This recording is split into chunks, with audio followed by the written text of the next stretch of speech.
આગામી દિવસોમાં રાજ્યમાં ભારેથી અતિભારે વરસાદ પડશે. હવામાન નિષ્ણાત અંબાલાલ પટેલે ભારે વરસાદની આગાહી કરી છે.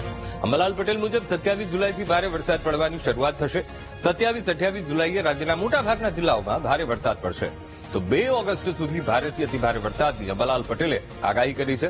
સૌરાષ્ટ્ર, ભરૂચ, બોડેલીમાં ભારે વરસાદ થશે. તો ઉત્તર દક્ષિણ ગુજરાત અને મધ્ય ગુજરાતમાં પણ ભારે વરસાદની આગાહી તેમણે કરી છે. પાટણ, મહેસાણા, કચ્છમાં પણ ભારે વરસાદ પડશે. ભારે પવન સાથે વરસાદની ગતિ પણ વધારે રહેશે. તારીખ 27 જુલાઈથી પૂર્વ ગુજરાતના ભાગો, મહીસાગરના ભાગો, વડોદરાના ભાગો, અરવલ્લીના ભાગોમાં ભારેથી અતિભારે વરસાદ થવાની શક્યતા છે.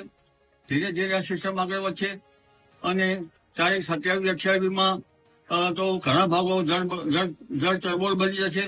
કેટલાક ભાગમાં વરસાદ 8 ઇંચ કે 10 ઇંચ થવાની શક્યતા રહેશે.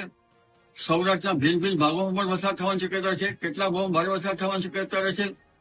હમણાં જે ભરૂચ અને દક્ષિણ ગુજરાતમાં વરસાદ ઓછો છે ત્યાં પણ થશે. જંબુસર, ભરૂચ તેમજ બોડેલી વગેરે ભાગોમાં વરસાદ થવાની શક્યતા રહેશે. અને આ સિસ્ટમ ધીરે ધીરે આગળ વધતા ઉત્તર ગુજરાતના ભાગો, પૂર્વ ગુજરાતના ભાગો, મધ્ય ગુજરાતના ભાગો, પાટણ, મહેસાણાના ભાગો, ઘણા ભાગો વરસાદ થશે. કચ્છના ભાગોમાં પણ ભારે વરસાદ થવાની શક્યતા રહેશે.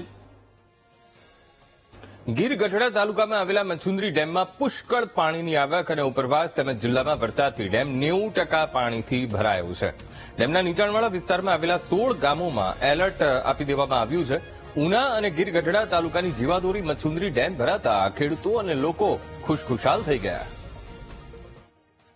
તો મચુંદરીમાં પુષ્કળ પાણીની આવક. મચુંદરી ડેમમાં 90% જેટલો ડેમ એ પાણીથી ભરાઈ ગયો છે, કારણ કે જિલ્લામાં વરસાદ, ઉપરવાસમાં ભારે વરસાદ, જેના કારણે પુષ્કળ પાણીની આવક ડેમમાં થઈ છે ને તેના કારણે 90% ડેમ પાણીથી છલોછલ ભરાઈ ગયો છે. તો ઉલ્લેખનીય છે કે 16 જેટલા ગામોને એલર્ટ કરી દેવામાં આવ્યા છે.